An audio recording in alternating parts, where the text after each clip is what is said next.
quite frankly, the thing that sold me is, one, Eric and Jill's put up many graphs up there about how much safer the roundabout was going to be than the signal light. And they brought in, I think you could say, impact points were record, and it was less. That was eye-opening to me, and the more I looked at that, and then I went and started driving these ones in and around Tarrant County. I went to Europe, I went to Scotland, spent 9 days over there, and that's all I got over there, the roundabouts, the big ones, the little ones, and I rode, spent most of my time on my wife thought I was crazy, but I just wanted to go, and we went to every roundabout we could find, and they weren't hard to find over there. And I wanted to see how they worked, and in the meantime, talking with the citizens over there. First of all, I had patches, and I wanted to swap with some of the officers. I never could find an officer. And I said, where are these officers? What do y'all do about these accidents? And they looked at me like, what accidents? And they just virtually just don't have them. And I'm talking about crazy tourists driving on these things, and they just, so it kind of opened my eyes a little bit more about that. We come back, I think it was brought up that if we looked at the signal light there, one, it was going to take more real estate, and that was a concern for the poor people that had property in that intersection. Well, I told them I don't like that, so. Okay, but we get that right. You're one person, but Jim put that in water, it's on the record there. TxDOT was not going to allow that. It had to be straightened back up. That intersection had to line up. Now, if you get on Yale and look south, to line that thing up in the way Eric and Jill was telling us before, they would go from the southeast side. You're almost taking that, I think the first two houses on Yale, that almost goes up to that guy's porch. If you look at how that thing would line up, it would take virtually his whole front yard gone, and affect his side parking as well. So I went over there and talked to the guy. He didn't speak English. I wasn't really able to really communicate to him. I came back a number of times. I caught his son that was there, and then we stood out there and looked at this. And I told him this is coming up for the city, and I wanted just his input on it. And we went out there and walked it off and looked at it, and the man started crying in his yard saying, they're going to take my yard, they're going to take my trees. I said, well, if this lines up, this is the way it's going to have to be from what I was told. And he was devastated about it. And then his neighbor came over who was concerned about it as much. We came back, we talked about this again with not only is it going to take more real estate to do the signal light, but you're going to have the traffic box up there that controls the light. And from a law enforcement standpoint, and it happened, I thought about it again last night when we're having this storm. When electricity goes off, the lights go off. And I know when I was in law enforcement, one of the things we had to be concerned about, we had to run out here on the boulevard and put those stop signs up. Either the lights weren't working at all, or they were flashing, and people were just going. And now you've got to make sure you've got all these intersections covered. You don't have to do that with a roundabout. I'm not saying it's the perfect thing.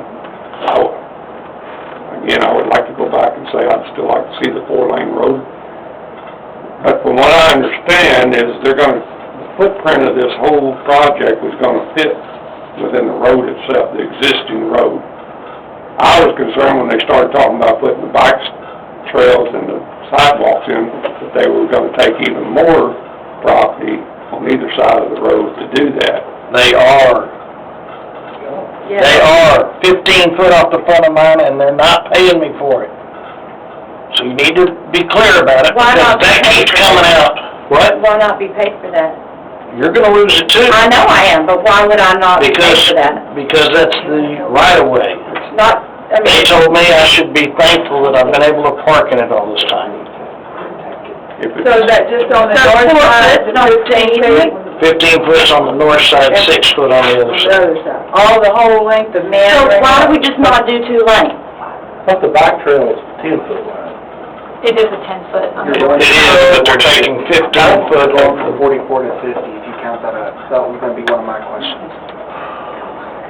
So, it's 15 foot. You are saying on the curb, right? Because that was, Because there's a buffer in, the 6 foot's on the sidewalks on against the curb and the back trail's against the curb. Yes. 6 foot on the south side will be a sidewalk. And for those of y'all don't realize, the standard sidewalk is 3 foot, so 6 foot sidewalk there, the other side's a 10 foot multi-use path with a buffer. We are very concerned about the width of the corridor, and that's why I stress on this slide. In fact, Paul and I want to go out there with spray paint, can't legally do, and put a line on the road to show you actually where the new road will be.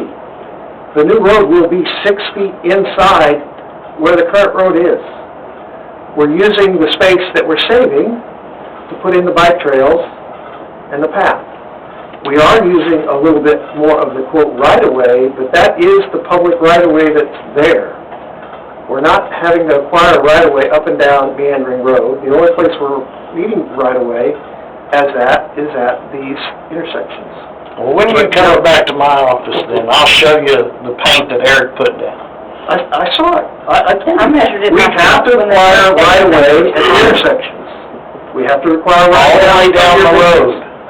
All the way down Meander. We do not have to acquire right-of-way down Meandering by any stretch.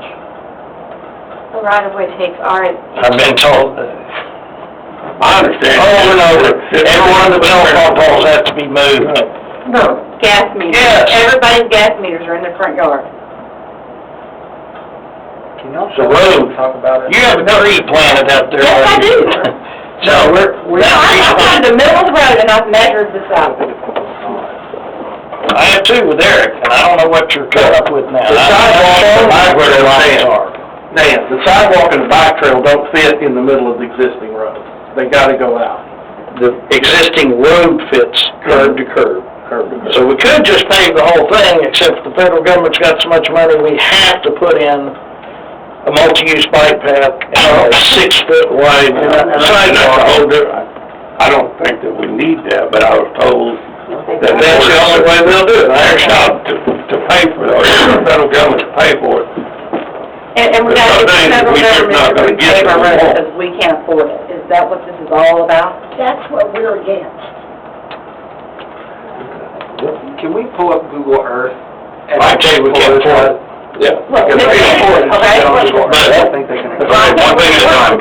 Brenda's asking if we can. It's a road to federal facility.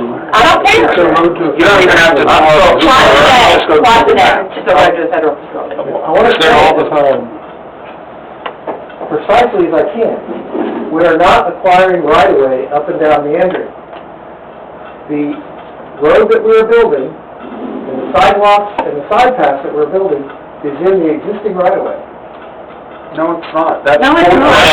You're saying, okay, you're saying two different things. You're saying it's in the existing right-of-way. So what you're saying, the existing right-of-way comes into what these people think are their front yards. It's basically the... I understand what you're saying. You're saying legally you own, Yes, exactly correct. okay, so that's not what they're understanding. They're thinking it's in the middle of We're the not existing taking road. any of your property. But then you move my property line back to include more easements. So then my right-of-way becomes even less. No, we're not doing that. No, I don't believe that. Well, I mean, they can't. Responsible for the sidewalk. So we now... I was told the road used to be 2 lane, it's 4 lane now. Yeah, so, Dan, were you done with your comment? Okay, we do have a lot of people here, so, one at a time, come to the microphone.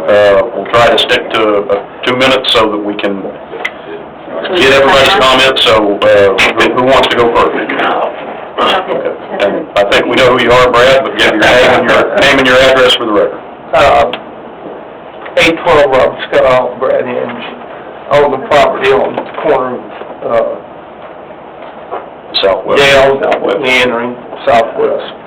So when I first heard about this was 2016, we were living in there, you were living